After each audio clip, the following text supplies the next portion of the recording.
Hello guys, we are back with our next lecture. In this lecture, let us go through the next question. So this question belongs to GATE CSE 1997.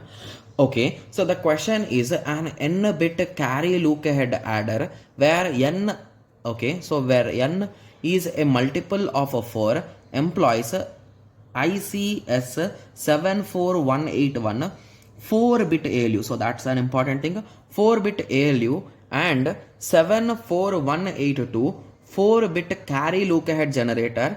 Okay, so the minimum time using the best architecture for this adder is, okay, so assume the question here is we are going to add or multiply. Okay, so we are going to do some performance, some operation guys with the help of ALU. Okay, and we are going to use a carry look ahead adder here. So we are having n bits in the string or n bits. Okay, and they clearly told that n is a multiple of 4. The reason why they told is because the ALU can work only with the 4 bits guys, means it needs input 4 bits at a time. So basically how much time it will take guys?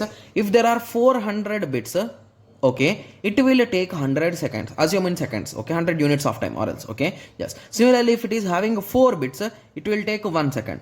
If it is having 4000 bits, it will take 1000 seconds. So in that way, as this p increases, the n increases, the time will also increase. Okay, so option A says that it is proportional to n.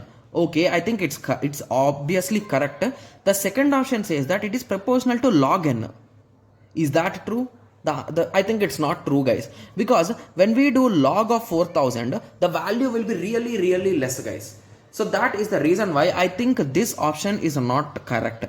And option C says that it is constant. Is the time constant? No, obviously no. Okay, the last option says that it is none of the above. So I can clearly say that as a value of the number of bits increases, the time which it takes, the look ahead adder will take is also increases. Okay guys, we don't know how exactly this 7418 or 74182 will work. The only thing which we have observed is both of them accept 4 bits at a time.